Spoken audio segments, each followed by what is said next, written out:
examine each of the 8,000 million solar systems in the galaxy at intervals of about 1,000,000 years. Most worlds change very little in so short a time as that. Less than 400,000 years ago, the survey ship S-5060 examined the planets of the system we are approaching. It found intelligence on none of them, though the third planet was teeming with animal life, and 2 other worlds had once been inhabited.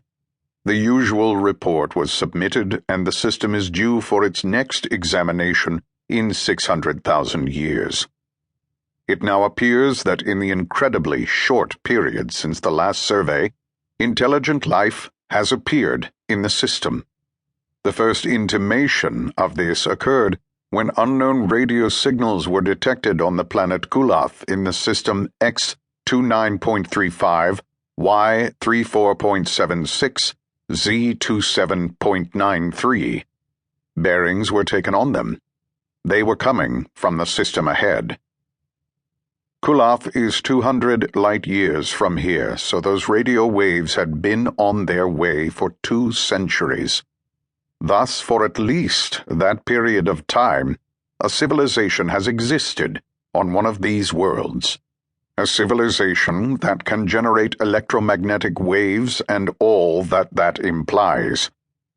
An immediate telescopic examination of the system was made, and it was then found that the Sun was in the unstable pre-nova stage. Detonation might occur at any moment, and indeed might have done so, while the light waves were on their way to Clarke. There was a slight delay while the supervelocity scanners on Clarke 2 were focused onto the system.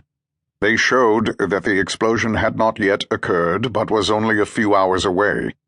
If Clarke had been a fraction of a light-year further from this Sun, we should never have known of its civilization until it had ceased to exist. The administrator of Clarke contacted Sector Base immediately, and I was ordered to proceed to the system at once.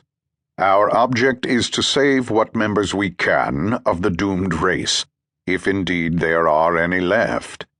But we have assumed that a civilization possessing radio could have protected itself against any rise of temperature that may have already occurred.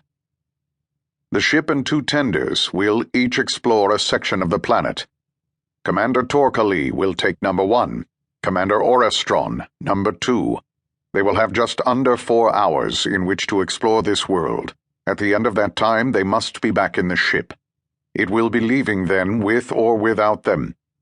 I will give the 2 commanders detailed instructions in the control room immediately. That is all.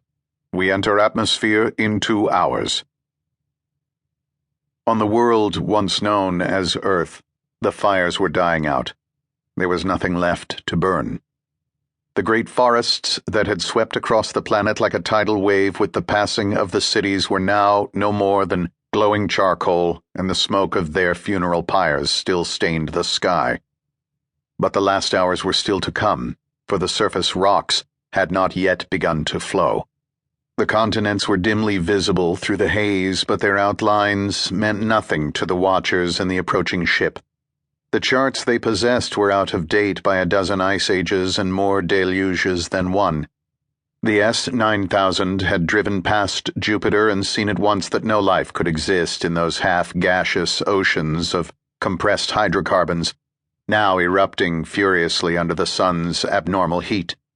Mars and the outer planets they had missed, and Alvaron realized that the worlds nearer the Sun than Earth would be already melting. It was more than likely, he thought sadly, that the tragedy of this unknown race was already finished. Deep in his heart, he thought it might be better so. The ship could only have carried a few hundred survivors, and the problem of selection had been haunting his mind. Rugon, Chief of Communications and Deputy Captain, came into the control room. For the last hour he had been striving to detect radiation from Earth, but in vain. "We're too late," he announced gloomily.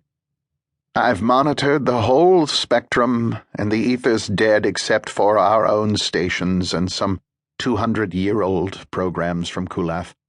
Nothing in this system is radiating anymore."